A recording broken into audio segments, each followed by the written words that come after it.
देखिए कौन सी क्लास का बच्चा जीतता है। What is the polarity of charge on cation. Only one student is raising the hand in Alexander. बेटे आप स्पीक करो, माइक पर आके बताओ, तभी तो बात मानेंगे। Alejandro I would like to tell, आपके बिना किसी भी बच्चे का हाथ नहीं खड़ा। वंस अगेन द क्वेश्चन, आजो आजो माइक पे बताओ बेटे, तब तो बात माने। What is the polarity of charge on cation. शाबाश। Sir positive 1.6 into 10⁻⁻19 coulomb. अब बैठो। आप एक्चुअली बेटे केटायन को इलेक्ट्रॉन समझ गए आप। नो, मैं इलेक्ट्रॉन अच्छा नहीं। अच्छा, सॉरी, पॉजिटिव पॉजिटिव। शाबाश, बैठो, बहुत अच्छा जवाब है आपका। सेकंड टाइम आपने सही आंसर दिया। And I would like to tell you to the student of Alejandro, बेटे पूरे स्कूल में सारे सेक्शनों में अकेले आपका हाथ खड़ा था और आपने आंसर सही दिया। Very good, Bravo. सो बेटे शाबाश। हमारा है यूनिट कौन सा? Chemical effects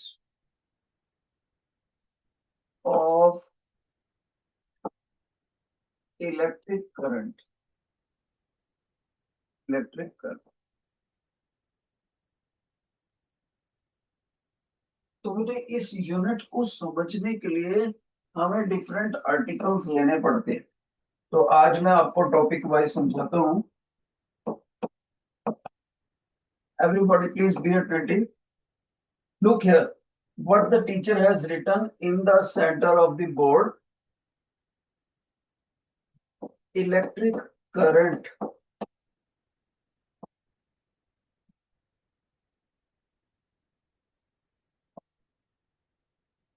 okay, learning point first. आप सभी को पता है बच्चे, इलेक्ट्रिक करंट क्या है? जिससे हमारे इलेक्ट्रिकल अप्लायंसेस चलते हैं, जैसे बल्ब है, गीजर है, इलेक्ट्रिक आयरन है, टेलीविजन है, कंप्यूटर है, रेफ्रिजरेटर है। ये सारे इलेक्ट्रिकल अप्लायंसेस बिना करंट के नहीं चल सकते। ओके, तो इसका मतलब हमें पता होना चाहिए सबसे पहले इलेक्ट्रिक करंट की यूटिलिटी। तो मेन यूटिलिटी में हम क्या लिखेंगे? It runs all kinds of all kinds of electrical appliances. Electrical appliances, और ब्रैकेट में हम एग्जांपल दे सकते हैं, फैन, टीवी एटसेट्रा। ठीक है। सेकंड पॉइंट, जब हम साइंस स्टूडेंट की नजर से देखेंगे तो हमें यह पता होना चाहिए कि इलेक्ट्रिक करंट को रिप्रेजेंट कौन से सिंबल से करते हैं और इसको मेजर के किस यूनिट में करते हैं। These two things should be known to you. तो सभी बच्चे याद रखेंगे, कैपिटल आई। कैपिटल आई वो सिंबल है जो पूरे वर्ल्ड में साइंटिस्ट यूज करते हैं करंट को रिप्रेजेंट करने। तो you can say electric current is represented by the symbol capital I, symbol of electric current. दूसरी बात, जैसे हमारे एक कंटेनर के अंदर मिल्क हो और मिल्क को मेजर करने के लिए हम यूनिट यूज करते हैं, कौन सा? लीटर। जैसे मेरे पास ये एक पेन है, इसकी लेंथ को मैं मेजर करने के लिए यूनिट यूज करूंगा, कौन सी? सेंटीमीटर। इसी तरह से इलेक्ट्रिक करंट ज्यादा है या कम है, उसको मेजर करने के लिए एक यूनिट यूज किया जाता है। मैं बताना चाहूंगा, सिर्फ डेस्करेट सेक्शन, प्रिंसिपल मैम नोट करें, डेस्करेट सेक्शन के बच्चे नहीं पढ़ रहे, बाकी सब अच्छे ध्यान से पढ़ रहे। सो शाबाश। इलेक्ट्रिक करंट जो है इसका यूनिट पता होना चाहिए। SI unit of electric current is capital A, which is ampere. तो एग्जाम में अगर मैं आपसे पूछ लूं कैपिटल ए किसका यूनिट है, तो आपको लिखना पड़ेगा इलेक्ट्रिक करंट का। और इस एसआई का क्या मतलब है बेटे? एसआई सिस्टम में इंटरनेशनल, सिस्टम में इंटरनेशनल, यानी पूरे वर्ल्ड में international system of units. Okay, international system of units को फ्रेंच में, फ्रेंच लैंग्वेज में कैसे लिखते हैं? System international. तो उसका एब्रीवेशन हमने पिकअप कर लिया, पूरे वर्ल्ड में इसको ऐसा यूनिट ऐसे ही माना जाए। Okay, capital E. Third point, शाबाश। अनदर नेक्स्ट पॉइंट, कोई बच्चा बोलता है सर ये करंट होता कितना है? करंट तो हम मतलब कैसे डिफाइन कैसे करेंगे? ये इसकी यूटिलिटी बता दिया आपने, ये इसका सिंबल बता दिया, ये आपने बता दिया कि इसको मापते कैसे हैं, ज्यादा है या कम है। फॉर एग्जांपल अगर मैं लिखूं करंट 10 एम्पियर और करंट 7 एम्पियर, तो आप बोलोगे sir 10 ampere is greater than 7। Okay, अब बच्चा मेरे से पूछते हैं सर ये इलेक्ट्रिक करंट कैसे बनता है, किस तरह से, इसका मीनिंग क्या है, लेमैन की लैंग्वेज में समझाओ हमें। तो ध्यान से सुनो, मैं उस बच्चे को बोलूंगा बेटे हम ना यहाँ पर एक कॉपर की रॉड ले लें। कौन सी रॉड ले ली टीचर ने? कॉपर रॉड, यानी कोई भी गुड कंडक्टर ले सकता है। ओके, और यहाँ एक पर्टिकुलर पॉइंट पर, मान लीजिए पी पॉइंट, पी पॉइंट पर हम कुछ चीज नोट करेंगे। लेकिन कब?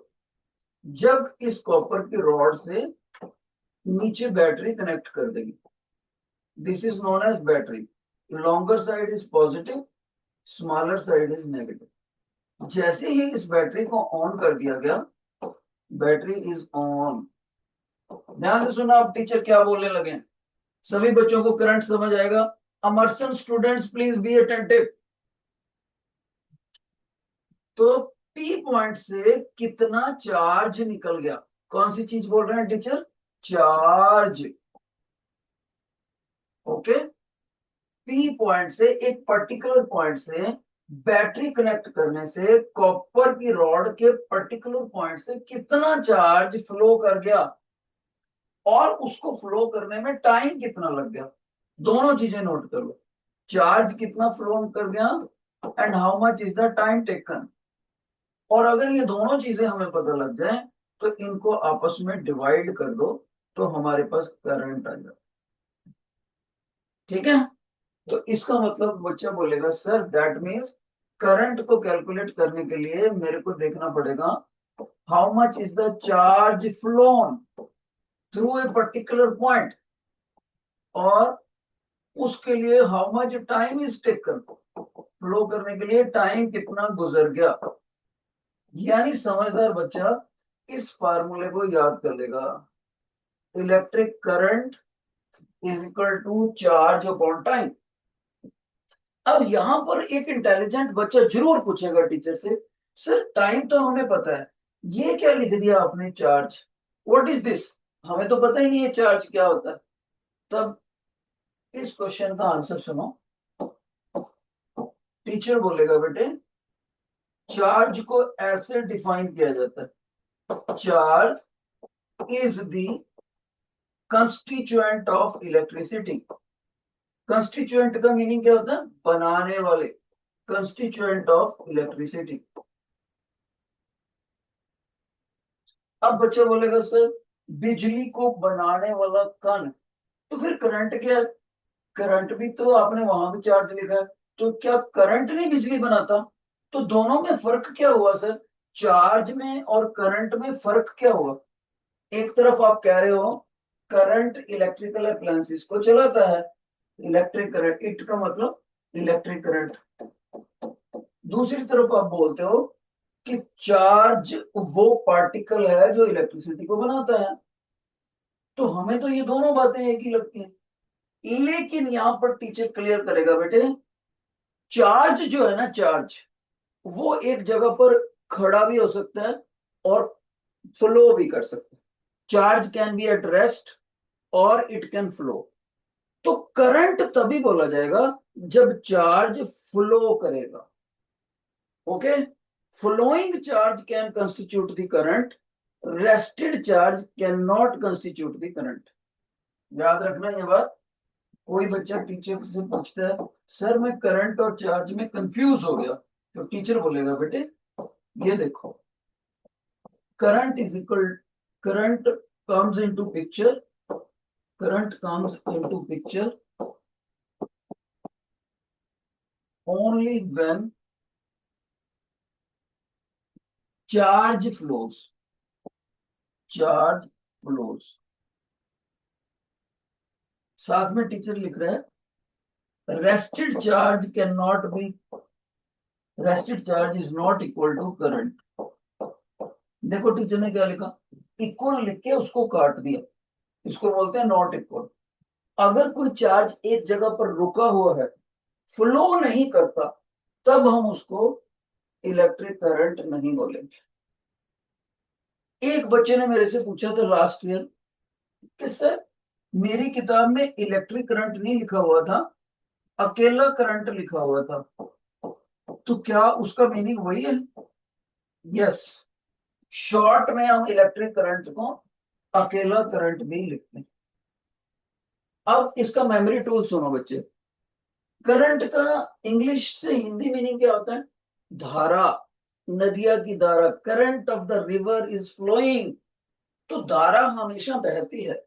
इसी तरह से इलेक्ट्रिक करंट तभी बनेगा जब चार्ज का फ्लो होएगा, फ्लो। अगर चार्ज रेस्टेड है तो वो करंट नहीं बनेगी। ओके, अब याद रहे बेटे, एक बात और सुनेंगे सभी बच्चे। जो चार्ज होता है ना, चार्ज, ध्यान से सुनो, चार्ज, उसका यूनिट क्या होता है, उसका सिंबल क्या होता है? Capital Q. चार्ज का सिंबल क्या है बेटे? Capital Q. सभी बच्चों ने याद रखना है, पूरे वर्ल्ड में यही चलता है। तो बच्चा बोलेगा सर चार्ज को भी तो मेजर करेंगे फिर, जैसे आपने करंट के लिए यूनिट रखा है तो ऐसे चार्ज के लिए यूनिट रखा होगा। I will say yes, unit of charge is, ऐसा unit, international unit of charge is, ये होता है बेटे capital C, which stands for coulomb. COULOMB, coulomb. COULOMB, coulomb. तो अब देखो, अगर हम काउंट करें, योर अटेंशन बेटे, अगर हम काउंट करें तो टीचर ने कितने लर्निंग पॉइंट बताए? ध्यान से सुनो। टीचर ने करंट की यूटिलिटी बताई, लर्निंग पॉइंट 1। करंट का सिंबल बताया 2। करंट का यूनिट बताया 3। चार्ज का सिंबल बताया 4। चार्ज का यूनिट बताया 5। ओके, करंट, चार्ज और टाइम में रिलेशनशिप बताया 6। राइट, चार्ज होता क्या, उसका डेफिनेशन दिया 7। करंट और चार्ज में डिफरेंस क्या होता है? 8। 8 लर्निंग पॉइंट बताए। जिन बच्चों को ये 8 लर्निंग पॉइंट समझ आ गए हैं, वो अपने टीचर को फीडबैक देंगे by raising the right hand. Who among you has understood? Please raise the right hand if you have understood. शाबाश, शाबाश, शाबाश। वेरी गुड, वेरी गुड, बहुत अच्छा रिस्पॉन्स है। एलेजेंड्रो क्लास को छोड़ के सभी सेक्शंस का हाथ खड़ा था, दैट इज वेरी नाइस। अब बेटे एक बार, हो सकता है एलेजेंड्रो के बच्चों ने ध्यान से ना सुना हो, एक बार as a well-wisher of that class मैं एक बार फिर से फास्ट समरी कर दूं। करंट वो चीज है जो इलेक्ट्रिकल अप्लायंसेस को रन करेगी। सेकंड थिंग, आई करंट का सिंबल है। करंट को एम्पियर यूनिट में मापा जाता है। चार्ज का सिंबल कैपिटल क्यू है। चार्ज को क्यूलम यूनिट में मेजर करते हैं। Current is equal to charge flown upon time, मतलब how much charge has flown through a particular point consuming how much time. इस रेशो को याद रखना है आपने। चार्ज खुद क्या होता है? चार्ज वो कंस्टिट्यूएंट है जो बिजली को बनाता है, बिजली को बनाने वाला पार्टिकल। चार्ज रेस्ट पर भी हो सकता है, मोशन में भी हो सकता है, लेकिन अगर वो रेस्ट पर है तब हम उसको करंट नहीं बोलेंगे, अगर वो फ्लो में है तभी हम उसको करंट बोलेंगे। ये हमने समरी कर दिया पीछे। Okay, let's move further. अब यहां पर टीचर अलग से हेडिंग देने लगा है, चार्ज। इसके बारे में बहुत सारी बातें बतानी पड़ेगी मेरे को, तभी मैं आगे असाइनमेंट ले सकता। ठीक है, ध्यान से सुनो।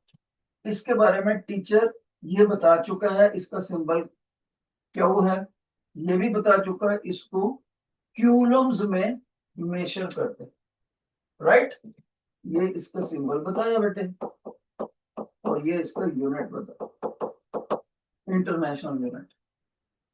अब हम आगे बढ़ते हैं। दूसरा बच्चा बोलेगा, सर आपने बोला कि ये बिजली इसकी बनी होती है, चार्ज की, लेकिन हमें ये तो बताओ ये चार्ज खुद कहां से आता है, ये तो समझाओ हमें। तब टीचर समझाने लगा, ध्यान से सुनना बेटे। अगर मैं आपसे पूछूं कोई भी बॉडी किस चीज की बनी होती है, एनी बॉडी कंसिस्ट ऑफ, तो आप सभी का आंसर होना चाहिए, सर दुनिया की कोई भी बॉडी एटम्स की बनी होती है, एटम्स। Very good. और फिर मैं आपसे पूछूं, ओके, इन एक एटम ले लेते हैं, चलो, वन एटम। तो वन वन एटम खुद कैसा होता है? आप बोलोगे, sir it is spherical in shape, और याद रखना जो बिल्कुल सेंटर में होता है सर उसको न्यूक्लियस बोलते हैं, और उसकी साइडों पर एक्स्ट्रा न्यूक्लियर पार्ट है, और ये आपका एटम स्फेरिकल होता है, स्फेरिकल इन शेप। मैंने कहा बहुत अच्छे बेटे हैं। फिर मैंने उससे पूछा, ओके, अब मेरे को ये बताओ, जो सेंटर में आपने बताया है न्यूक्लियस, सेंटर में आपने न्यूक्लियस बताया है, उसके अंदर क्या होता है? तो आप बोलोगे एटम के अंदर से जो न्यूक्लियस है ना, उसमें दो तरह के पार्टिकल होते हैं, एक को पी से लिखते हैं, मतलब प्रोटॉन, आई सेड गुड, और एक को सर एन से लिखते हैं, उसको बोलते हैं न्यूट्रॉन। तो मैं बच्चे से पूछे, बेटे इसके बिना भी कोई एटम में पार्टिकल होता है? होता है सर। क्या होता है? सर न्यूक्लियस के बाहर ये जो पोर्शन है ना, जहां पर आप येलो डॉट लगा रहे हो, इसके अंदर एक और पार्टिकल घूमते हैं, और उन पार्टिकल्स को बोलते हैं इलेक्ट्रॉन, स्मॉल ई से इलेक्ट्रॉन। तो सर इलेक्ट्रॉन न्यूक्लियस के अंदर नहीं हो सकते? नहीं होते। प्रोटॉन न्यूक्लियस से बाहर हो सकते हैं सर? कभी नहीं होते, प्रोटॉन अंदर ही होंगे। प्रोटॉन और न्यूट्रॉन इनसाइड द न्यूक्लियस, और इलेक्ट्रॉन आउटसाइड द न्यूक्लियस। आगे सुनो बच्चे, ध्यान से सुनो। अब कोई बच्चा बोलेगा, सर ये इनके ऊपर पोलैरिटी कौन सी होती है? पोलैरिटी, ध्यान से सुना, पोलैरिटी, यानी पोलैरिटी को बोलेंगे, आम लैंग्वेज में बोलेंगे type of the charge, type of charge. उसको हमने साइंस में लैंग्वेज बोल दिया पोलैरिटी। तो कौन सी टाइप्स होती हैं? पॉजिटिव, और दूसरी कौन सी? नेगेटिव। सर इन तीनों पार्टिकल्स के अंदर पॉजिटिव कौन सा होता है? बेटे प्रोटॉन होता है पॉजिटिव। सर नेगेटिव कौन सा होता है? बेटे इलेक्ट्रॉन होता है नेगेटिव। तो सर न्यूट्रॉन कौन सा होता है? न्यूट्रॉन। न्यूट्रॉन जो होता है उसके ऊपर ना पॉजिटिव होता है, वो नेगेटिव नहीं होता, और वो न्यूट्रल होता है, neutral, neither positive nor negative. Sir ये जो तीन आपने बोले हैं, इलेक्ट्रॉन प्रोटॉन न्यूट्रॉन, इन तीनों को कलेक्टिवली क्या बोलते हैं? ध्यान से सुनो, इलेक्ट्रॉन प्रोटॉन न्यूट्रॉन, इनको कलेक्टिवली बोलते हैं फंडामेंटल पार्टिकल्स। Fundamental particles. अब ध्यान से सुनना, सर प्रोटॉन न्यूट्रॉन और इलेक्ट्रॉन में से एक एटम में काउंटिंग किसकी ज्यादा होता है, किसका गिनती ज्यादा होता है? एमर्सन स्टूडेंट बच्चे, ये जो लेक्चर चल रहा है आपके आने वाले 5 इयर्स में काम आएगा। 5 years, not only this class. फिर भी आप इधर उधर देखते हैं। इलेक्ट्रॉन प्रोटॉन और न्यूट्रॉन में से काउंटिंग किसकी ज्यादा होती है? तो ध्यान से सुना, टीचर बताएगा number of electrons is always equal to number of protons. लेकिन न्यूट्रॉन के बारे में कोई कमिटमेंट नहीं करता। न्यूट्रॉन कभी इनके बराबर होता है किसी एटम में, किसी में नहीं होते। पर ये दोनों कंफर्म्ड है, पक्का कंफर्म्ड, कि इनकी काउंटिंग बराबर होगी। Okay, confirm. N stands for number of. अब एक बच्चा बोलता है सर अच्छा, पॉजिटिव चार्ज प्रोटॉन के ऊपर ज्यादा होता है कि इलेक्ट्रॉन के ऊपर होता है? नेगेटिव चार्ज ज्यादा होता है। तो जब ज्यादा की बात है तो मैं बताना चाहूंगा दोनों में इक्वल चार्ज होता है। शाबाश टीचर, और क्या बता रहे हैं? और उस चार्ज की वैल्यू इतनी होती है 1.6 into 10 raise to power -19 coulomb. Sir ये क्या लिखा है आपने? ये लिखा है बेटे चार्ज ऑन प्रोटॉन और इलेक्ट्रॉन। सर इसका मतलब मैं ये बोलूं कि प्रोटॉन और इलेक्ट्रॉन के ऊपर चार्ज बराबर होता है? नो बच्चे, चार्ज मैग्नीट्यूड वाइज बराबर होता है, लेकिन पोलैरिटी अपोजिट होती है। नेगेटिव कौन सा होता है? इलेक्ट्रॉन। पॉजिटिव कौन सा होता है? प्रोटॉन। पी से पी याद रखना है, पी से पॉजिटिव, पी से प्रोटॉन। अब इंपॉर्टेंट बात बेटे, सारे बच्चे ध्यान से सुन लें। सर इसका मतलब है अगर इस एटम के पास इलेक्ट्रॉन की और प्रोटॉन की गिनती भी बराबर है, उनके ऊपर चार्ज भी बराबर है, तब तो ये एक दूसरे, इलेक्ट्रॉन और प्रोटॉन एक दूसरे का चार्ज नलीफाई कर देंगे, कैंसिल कर देंगे। यस, कैंसिल करेंगे। तो फिर सर एटम के ऊपर, खुद पूरे एटम के ऊपर कौन सा चार्ज होएगा? तब टीचर बोलेगा atom is always neutral. Neutral, ये बिल्कुल ऐसी बात होगी, मान लीजिए एक क्लास में 50 गर्ल्स हैं और 50 बॉयज हैं। 50 गर्ल्स, 50 बॉयज। और मैं आपसे पूछूं आपकी क्लास में कौन सा जेंडर क्लास को मेनली रिप्रेजेंट करता है? आप कहोगे sir what are you talking, आप एक तरफ तो कह रहे हो 50 गर्ल्स 50 बॉयज, बराबर कह रहे हो, फिर आप हमसे क्वेश्चन पूछ रहे हो which of the two genders represent dominatingly the class? Sir कोई भी नहीं, क्योंकि आपने बॉयज और गर्ल्स की गिनती बराबर कर दी। बिल्कुल ऐसे ही इलेक्ट्रॉन और प्रोटॉन ने मिलके बराबर का चार्ज करा तो एटम इस तरह से न्यूट्रल हो गया। ओके, अब मैं आपसे पूछूं, ध्यान से सुनना, very important, very very important बात बताने लगा। अगर मैं एक एटम से, ये एटम है जो कि इलेक्ट्रिकली न्यूट्रल है, उसको बोलूं मेरे को कुछ इलेक्ट्रॉन डोनेट कर दे, डोनेट सम इलेक्ट्रॉन्स, उसने इलेक्ट्रॉन्स डोनेट कर दिए।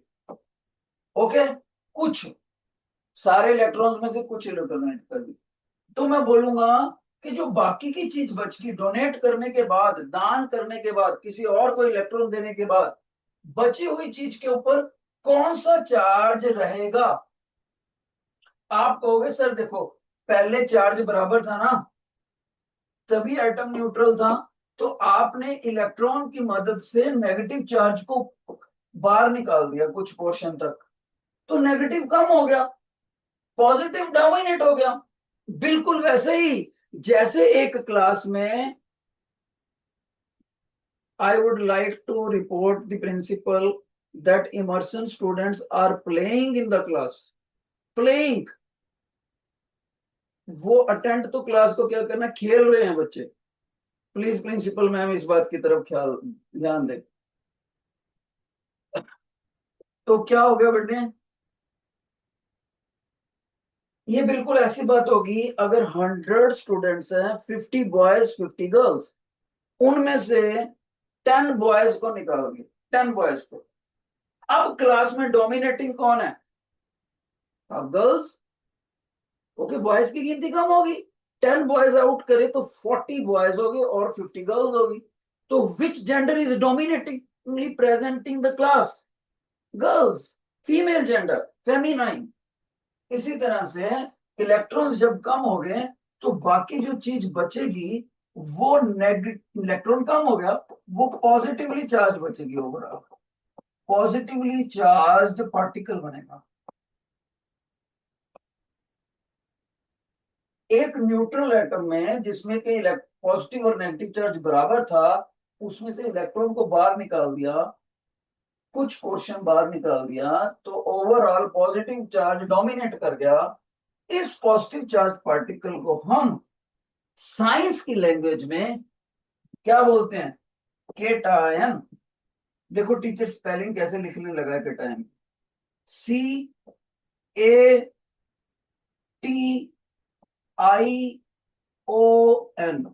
केटायन। कोई बच्चा बोलेगा सर आपसे टी छूट गया, तभी टीचर उनको बोलता है बेटे टी मैंने छोड़ा नहीं, डेलिबरेटली मैंने उसको मिस करा ताकि मैं टी की बजाय पॉजिटिव लिख सकूं, पॉजिटिव। अब मेरा बच्चा मेमोरी टूल पकड़ गया, केटायन हमेशा पॉजिटिवली चार्ज पार्टिकल होता है और वो तब बनता है जब न्यूट्रल चीज में से इलेक्ट्रॉन्स बाहर निकाल दिए। ओके, तो सभी बच्चों को पता होना चाहिए what is cation. Cation is the positive particle which is obtained from the atom when atom donates some of its electron.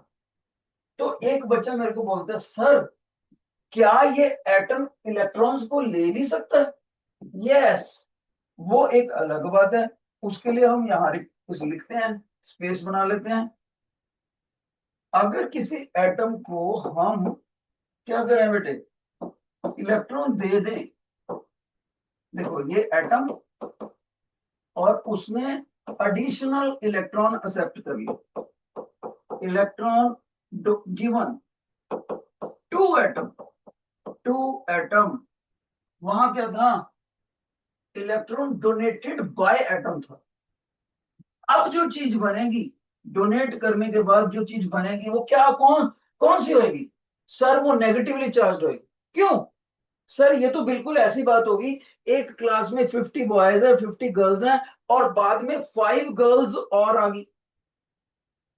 Okay, तो गर्ल्स ज्यादा होगी। इसी तरह से जब इलेक्ट्रॉन एटम को दे दिया, न्यूट्रल चीज को नेगेटिव चीज दे दी, तो कौन सा पार्टिकल बन जाएगा? Negatively charged particle. और साइंस की लैंग्वेज में इस नेगेटिवली चार्ज पार्टिकल को हम बोलते हैं, ध्यान से सुनो, हम बोलते हैं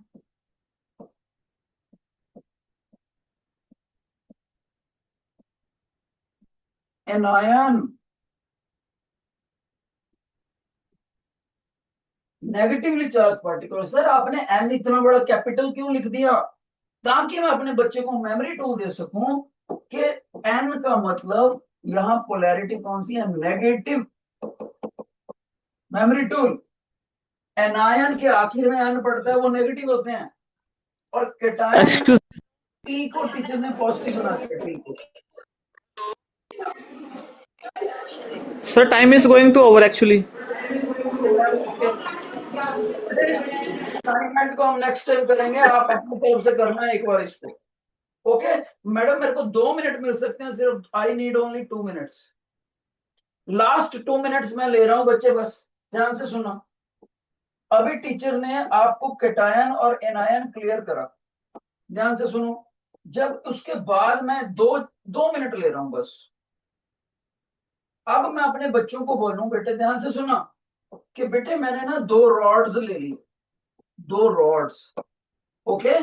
और दोनों रोड्स को मैंने ऐसे करा कि एक को मैंने जोड़ दिया बैटरी के पॉजिटिव टर्मिनल से, एक को जोड़ दिया मैंने बैटरी के नेगेटिव टर्मिनल से, पॉजिटिव नेगेटिव। अब मैंने पूछा बेटे ये जो पॉजिटिव पार्ट इलेक्ट्रोड है, ये इन दोनों में से किसको खींचेगा? तो आप बोलोगे सर पॉजिटिव जो है ना, पॉजिटिव वाला रॉड वो नेगेटिव वालों को खींचेगा, एनायन को खींचेगा। जिस तरफ को एनायन जाए उस इलेक्ट्रोड को एनोड इलेक्ट्रोड बोलते हैं, एनोड। इसी तरह से जो पॉजिटिव वाले हैं, केटायन है, केटायन पॉजिटिव वाले, वो किसकी तरफ खींचेंगे? Opposite polarity always attract. Sir वो नेगेटिव रोड की तरफ खींचेंगे। जिसकी तरफ केटायन जाए वहां से इन्होंने इस रॉड का नाम रख दिया कैथोड, कैथोड। तो एनोड और कैथोड दोनों का कलेक्टिव नाम क्या है? Electrodes. Electrodes are of 2 types.